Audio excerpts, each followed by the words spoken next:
दंगलीचा विस्तव आज ना उद्या विझेल, मात्र सत्तेमध्ये मंत्रिपदावर असलेल्या काही नेत्यांच्या जिभेवरचा विखार कधी थांबणार हा देखील महत्त्वाचा प्रश्न आहे। कारण मागच्या काही काळामध्ये सत्तेमध्ये असूनही नितेश राणेंसारखे काही नेते धर्माच्या मुद्द्यावरून जाहीर सभा घेऊन पोलिसांनाच दमदाटी करतात आणि त्यावर सरकारमधले प्रमुख नेते कारवाई करणार का हा मुद्दा चर्चेला जातोय। पाहूया। माझा काही वाकडा करू शकणार नाही। आपला बॉस बसलाय सागर बंगल्यावर, काही होत नाही आम्हाला लोकांना। पोलिसांनी पण हे लक्षात ठेवावं की गृहमंत्री कोण आहेत। पण तुम्हाला अशा जिल्ह्यामध्ये घेऊन जाऊ ना की बायकोला फोन पण लागणार नाही। मी पण हिंदूंचा गप्पर आहे, लक्षात ठेवा। त्या पोलीस खात्यातल्या काही अधिकाऱ्यांना सांगितलं सरकार हिंदुत्ववादी आहे, गृहमंत्री आमचे देवेंद्र फडणवीस साहेब आहे। करून द्या पोलिसांना मला भाषण रेकॉर्ड, काय नाही जास्तीत जास्त बायकोला दाखवू शकणार, बाकी काय नाही। आमच्या राज्यात आमच्यावर काय करू शकणार, राहायच्या जागेवर।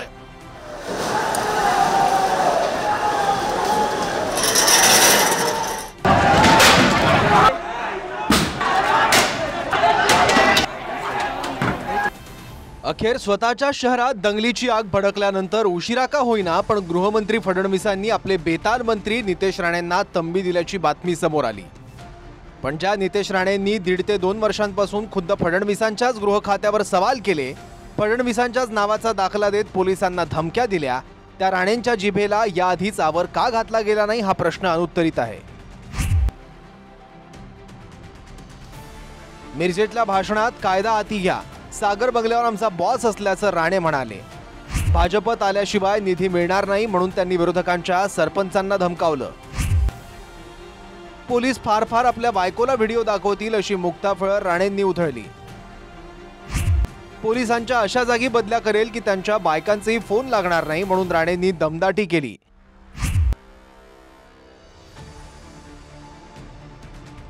मीरा रोड संदर्भात चुन के मारेंगे अशी पोस्ट टाकणारे राणेच होते। वादग्रस्त विधान करणाऱ्या रामगिरींवर बोलाल तर मशिदीत येऊन मारण्याची भाषा राणेंनी वापरली। आणि आता औरंगजेब प्रकरणात नानाविध विधान करून शिवाजी महाराजांच्या सैन्यात एकही मुस्लिम नव्हता, त्यांची लढाई मुस्लिमांविरोधात असं बालिश विधान करून मंत्रिपदावर असलेल्या नितेश राणेंनी आपल्या अकलेचं प्रदर्शन मांडलं। या साऱ्या विधानानंतर वेळीच तंबी का दिली गेली नाही हा संशोधनाचा भाग आहे।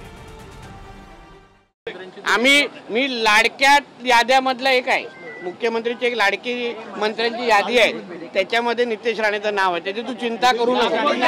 अरे थांब ना बाबा हिंदीवाले, मला म्हणणं आहे तुम्ही माझे मुख्यमंत्री माझ्यावर काय बोलते याची चिंता तुम्ही करू नका। तुझ्या घरात मी डोकवतो काय? तुझा संपादक तुला सकाळी तंबी देऊन बोटायला मी बोललो काय तुला? काय माझ्या तोंडी कोणी लागू नये, मी त्याच्यातला दुसऱ्या मंत्र्यांसारखा नाही। कारण नागपूरची जनता ही समजदार आहे, सर्व धर्माचे लोक समजदार आहे। ईदची जेव्हा रमजान सुरू आहे तर आम्ही सर्व ईदमध्ये जातो, दीपावलीमध्ये मुस्लिम समाज येतं। नागपूरमध्ये असा कुठलाही समाजामध्ये भेदभाव नाही आहे। पोलीस बांधवांवर हल्ला केल्यानंतर तुम्हाला वाटतंय सरकार म्हणून आम्ही गप्प बसणार? पाकिस्तानचा अब्बा आठवणी देईल अशी कारवाई आता होणार आहे। समाजकंटकाकडून जी घटना झाली आहे ते मुख्य आरोपी असतात, याचा समाजाचा किंवा राजकीय दोष नसतो। त्यामुळे सरकार म्हणून सर्वांनी याच्यामध्ये एफर्ट घेतलेले आहे। तिथला एक भाग आहे तिथे रोज एका विशिष्ट धर्माचे लोक पार्किंग करतात, कालच तिथे पूर्ण पार्किंग केली नाही तिकडे। पाकिस्तानातला अब्बा आठवणीत येईल अशा पद्धतीचा आता कारवाई पुढे येणार। कोल्हापूर दंगलीच्या वेळी एकीकडे राज्याचे तत्कालीन मुख्यमंत्री शिंदे आणि गृहमंत्री फडणवीस कायदा हाती न घेण्याचं आवाहन करत होते आणि दुसरीकडे त्यांचेच आमदार नितेश राणे हातात तलवार घ्या म्हणून चिथावणी देत होते, पण त्यावेळी काहीही कारवाई झाली नाही। सगळ्यांना विनंती आहे कोणीही कायदा हातात घेऊ नये। हिंदू समाजाच्या संरक्षणासाठी आम्हाला उद्या तलवार पण हातात घ्यायला लागली तर घ्यायला आम्ही तयार। कायदा हातात घेणं हे योग्य नाहीये, त्याचं समर्थन मात्र केलं जाऊ शकत नाही। एक लक्षात घ्या, कायदा आणि सुव्यवस्था कोणी पहिली बिघडवली आणि कोणी कायदा हातात घेतला तर त्याच्यावर कारवाई ही करावीच लागेल। कोल्हापूरमध्ये जर आमची संख्या बघा, हा तो नुसता ट्रेलर आहे। औद्योगिक राज्य म्हणून जो नावलौकिक आहे त्याच्यावरही याच्यामुळे कुठेतरी एक डाग लागतो आणि महाराष्ट्रावर प्रेम करणारा नागरिक एक हिंदू म्हणून कशाला आम्ही सहन करायचं? मधल्या काळात हिंदुत्ववादी राणेंच्या विधानाला भाजपच्याच हाजी अराफतांनी कडाडून विरोध केला। दोन्ही नेते भाजपचेच आहेत. एक आमदार, दुसरे भाजपच्या अल्पसंख्य अर्थात मुस्लिम विभागाचे नेते. हे दोन्ही नेते फडणवीसांना आपला नेता मानतात. नितेश राणे फडणवीसांच्याच दाखल्यानं धमकी देतात आणि हाजी अराफत राणेंवर कारवाईसाठी फडणवीसांना पत्र लिहितात. मात्र याबद्दल पुढे काय कारवाई झाली का याचं उत्तर मिळालेलं नाहीये. जिभेला काय हाड आहे? नाही. कोण नाही काय बोलत. बघून दरवाजे खिडक्या बंद करतात. त्याचा काय गप्पर आलाय? मी पण हिंदूंचा गप्पर आहे, लक्षात ठेवा. ऐसे भगवा भगवा पहनने से 1.5 मीटर का कपड़ा पहनने से तुम बाला साहब ठाकरे नहीं हो सकते. मुंह का इलाज करो, आवाज को खोलो. बकरी ऐसी तुम्हारी आवाज, तुम क्या बात कर. तुम तीसरी चौथी के बच्चे 10वीं 12वीं तो प्रकाश कर दो. इस महाराष्ट्र के अंदर ये छत्रपति शिवाजी महाराज का महाराष्ट्र है.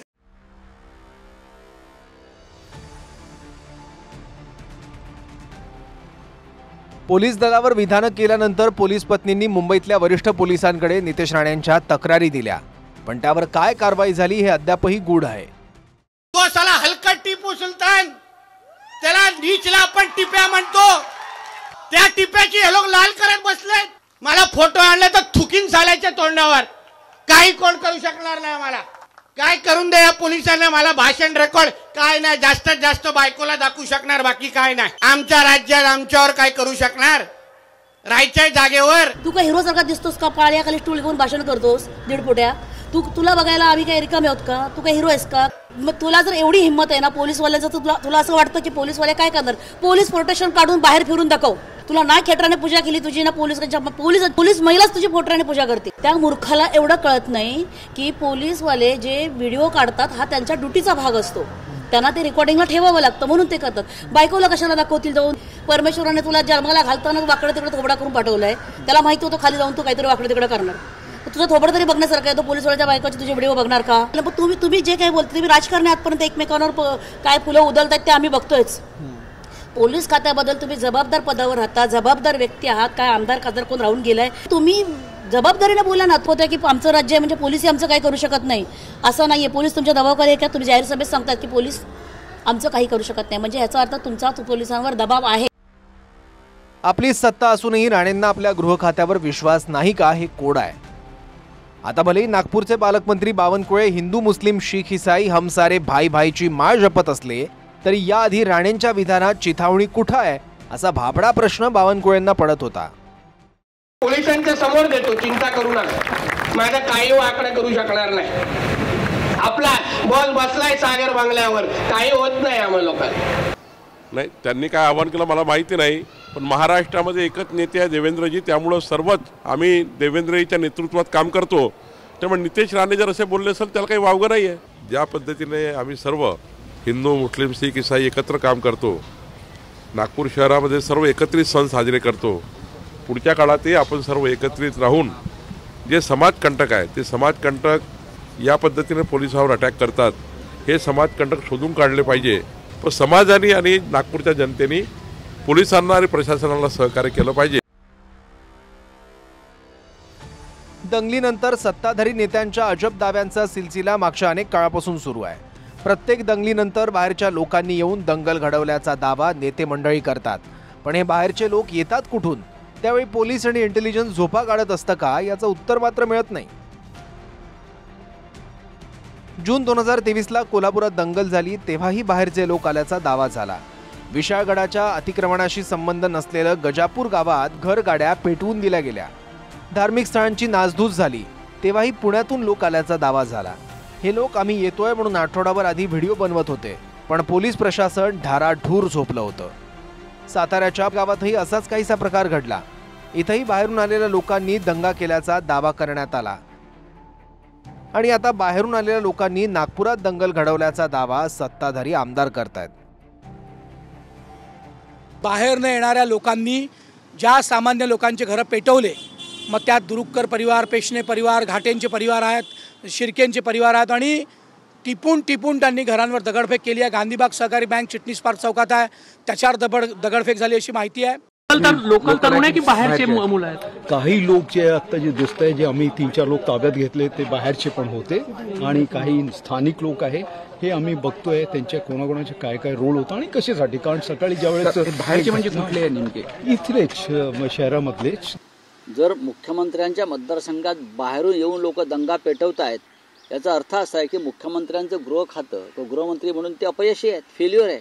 त्या बाहेरून आलेले लोक नाहीत ना, डोक्याला म्हणजे त्यांची जी काय ओळख आहे, डोक्याला खूप तेल वगैरे लावून चकचकीत असं, बरं का, किती तेल, मग ते नक्की विश्व हिंदू परिषदेचे लोक आहेत किंवा संघाचे लोक आहेत आणि ते नागपूरचेच आहेत. चेहरे कळतात ना, चेहरे कळतात की.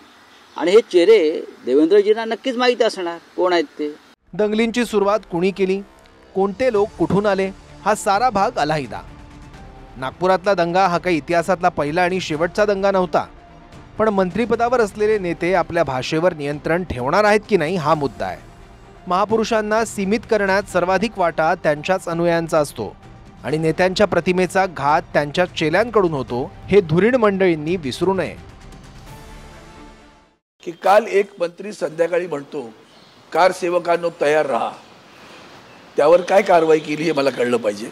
राज्याचे मुख्यमंत्री गप्प बसतात आणि वर सांगतो सागरम बंगल्यामध्ये माझा रक्षक बसलेला आहे, मी नाही परवा करत कोणाची परवा करत नाही, देशाच्या संविधानाची पण परवा करत नाही तुम्ही.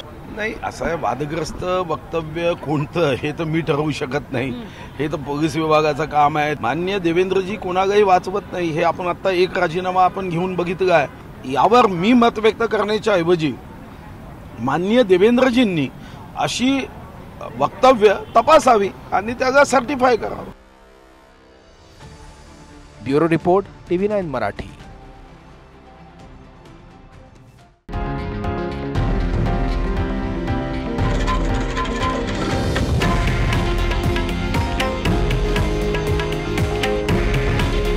हे आहे देशातील नंबर 1 न्यूज नेटवर्क आणि आपण पाहत आहात TV9 मराठी. काळजी तुमची, हित महाराष्ट्राचं.